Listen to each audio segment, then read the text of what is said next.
Channel 5 News, the team that's first on the scene.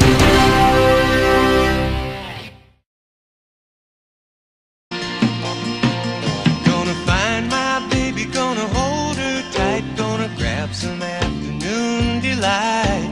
My motto's always been when it's right, why wait until the middle of a cold dark night, when everything's a little clearer in the light of day. And we know the night is always gonna be here any. Good evening, Airdrie. I'm your host, Ron Burgundy. And I'm Veronica Corningstone. And this is your local Channel 5 News, giving you the scoop on the latest stories first. Thank you for tuning in tonight. In case many of you don't know, I am recovering just fine from my figure skating accident, and I'm now not legally blind. Ron, that was 3 years ago. Get over it. Oh, whatever, Lewis. You're just jealous. As you can see, ladies and gentlemen, this is where jealousy gets you. Working the camera behind a gorgeous, intelligent, kind man who knows how to make chimichangas while drinking a bottle of ketchup blindfolded.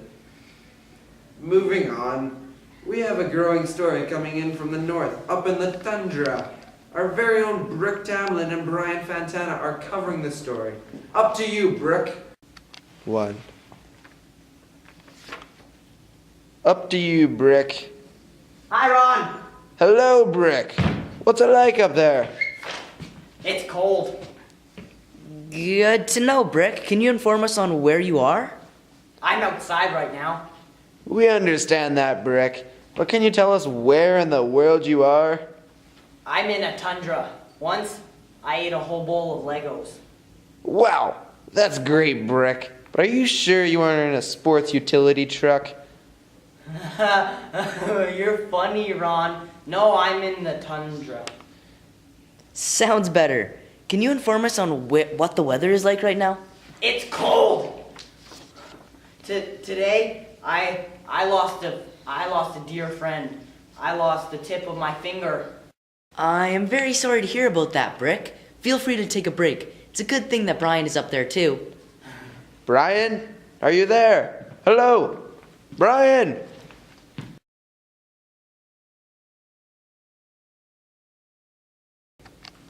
Brian, can you inform us on the temperature right now? Sure, Veronica. It's about -12 here. Very cold. I can see my breath. Very interesting, Brian. What does the temperature range from during the seasons of the year? Well, Ron, the tundra is the coldest biome in the world.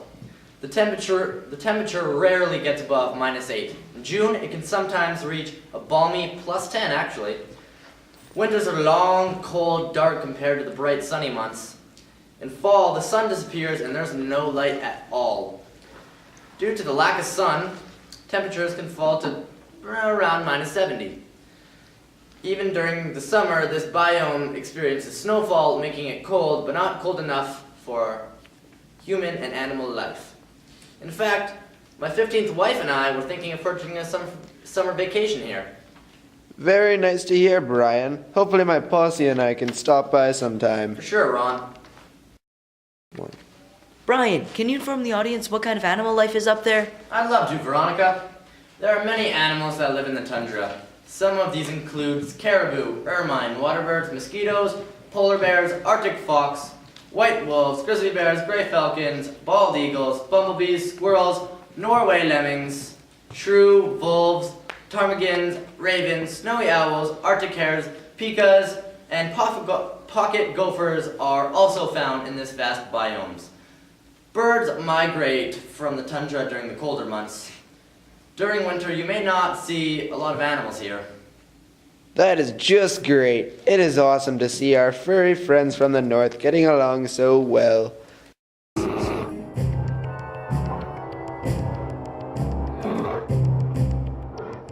Perfect timing, perfect catch. Cat 1, mouse nothing. And that's a final. We know that. Yes,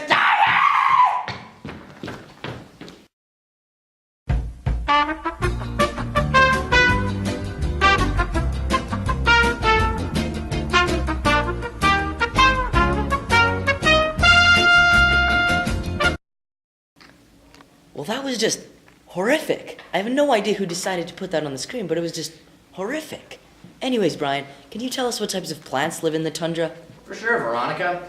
The tundra has a lot of plant life within this biome. Some common plants include the beerberry, Arctic moss, caribou moss, diamond leaf willow, Labrador tea, pasque flower, and tuft saxifrage. These animals in the tundra eat these plants to survive and gain energy to stay warm. Some plants are useful for humans. The plants adapt by growing short and close to the ground to avoid high winds. Hairy stems also keep plants warm in the tundra because it is very cold. The beerberry is a plant with red berries and green leaves. This plant survives in the biome by staying close to the ground and avoiding high winds. The beerberry isn't found in any other biome. The beerberry is the most common plant in the tundra. Here's a video of all the plants. God damn it, Brick, where did you go?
That was very intriguing. Thanks for the information.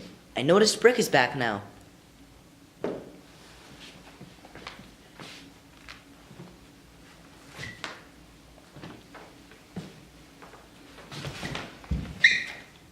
Well, Brick, would you tell us how the animals overcome the harsh temperatures up there? Well, Veronica, the animals here grow large furry coats so they can stay warm when the temperature drops below -20. They also store energy from plants so they can stay warm as well. Way to go, Brick. I'm very proud of you. Maybe when we get back, you will get a balloon. Yes! I've always wanted a balloon. Yes, you have, Brick. Oh my gosh, my wish came true. Brick! Brick! Oh goodness, now he's really gone. Anyways, Brian, can you tell us what types of adaptations these animals have in order for them to survive? Well, Veronica, many of these sea animals have layers of blubber to protect them from when they swim in the freezing Arctic seas and when they lie out in the bitter ice cold. Oh, anyway, most of the ground-living animals, like the Arctic ground squirrel, Arctic hare, lemming, and ermine, have very big claws and paws to be able to dig in the rough ground of the Arctic. And hunters, like the wolverine, Arctic fox, and wolf, have very large and thick coats of fur, so that when they are out in the open, they do not get as cold. Very well put, Brian. I once had a wolverine for a pet. Definitely would not recommend it to anyone. Well, folks, we are going to take a short break here. Stay tuned for more on the interesting and dangerous tundra. Now, here's a word from our sponsors. Hey, how about a movie tonight, huh? Wow, what's that aftershave you're wearing? God, You high karate aftershave is so powerful, it drives women right out of their minds. That's why we have to put instructions on self-defense in every package. High karate, the brisk splash-on aftershave that smooths and soothes and cools. High karate, aftershave, cologne, and gift sets. High karate, be careful how you use it. Hey, nice dog. Yeah, this is Piper, purebred border collie. Watch this. Piper, fetch. Good boy, Piper. You're such a smart dog. So, what can your dog do? Fergus, Bud Light. Bad dog. For the great taste that won't fill you up and never lets you down. Make it a Bud Light. Well, we're back, and continuing with where we left off with our very own Brian Fantana, specialty breaking news reporter. However, right now, we will show you the climatograph of the tundra on the screen. Brick, would you like to tell everyone what this means? Okay. Well, the red is the level of precipitation, and the blue line is the temperature, and the higher line is the warmer temperature. Well done, Brick. Good boy. Who's the good boy? Me. Well, that was pretty messed up, won't you say, Veronica? I agree, Ron. But moving on, we've heard of the albedo effect, but can you recap for us what it is and how does it affect the tundra? For sure, Veronica. The albedo effect is a percentage of incoming radiation reflected off a surface. An albedo of 1 means that 100% of incoming radiation is reflected. An albedo of 0 means that 0% of incoming radiation is reflected. The more radiation reflected, the less global warming that occurs. You have probably heard how the ice caps reflect solar radiation, and hence why their melting is such a big issue. Fresh snow, an albedo of approximately 0.9. This means that snow is melting, but it is reflecting the heat. The tundra is full of snow and has been effects for years. Great story, Brian, but let's cut to the chase. What is the Coriolis effect? I can always guess how many jelly beans are in a jar, even if I'm not right. Great story, Brick. But seriously, what is the Coriolis effect? The Coriolis effect is a phenomenon that causes fluids like water and air to curve as they travel across or above Earth's surface. And because of this, the winds get tugged slightly to the right,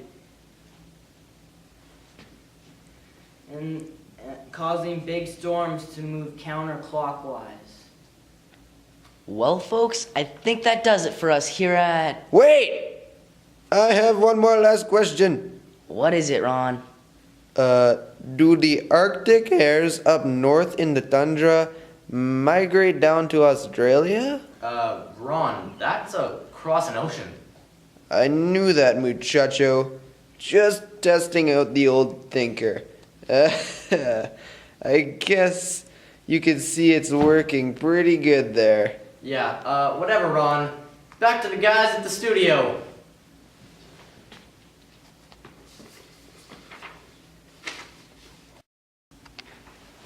I'll pass it over to Champ, who will give the lowdown on the latest sports scores for tonight. Over to you, Champ. Wham! The Cardinals upset the Oilers today by beating them 106-3 in the fourth quarter. Wham! In basketball news today, the Los Angeles Kings took on their former city rivals, the Clippers. Think what it was, and they beat them 6-23 in sudden death. Whammy! I got the privilege of seeing a great game on Monday. It was an awesome hockey game between the Oregon Ducks, quack, quack, quack, and the other Buckeyes. It lasted until the first period when I got kicked out for excessive drinking and harsh language. Oh well, I heard it was good anyways. Well, that's all for sports. I'm Cham Kine. See you next time. Whammy! Well, Airdrie, it has been another exciting day at the office. We witnessed a seal being eaten by a polar bear, Brick losing the tip of his finger, and we got to see an absolutely extraordinarily good commercial of a dog and a man just being the best of friends. That does it for us here at the studio. Good night, everybody. And don't forget to stay classy, Airdrie. I'm Brick Tamlin. People seem to like me because I'm polite and rarely late. I enjoy ice cream and a nice pair of slacks. Years later, a doctor will tell me that I have an IQ of 48 and am what some people may consider mentally retarded. Good luck, Veronica. Unique New York. Unique New York. Unique New York. Ow, mow, brown cow. Ow, mow, brown cow. They're coming into the micro! They're coming in! They're coming in! Get the kids!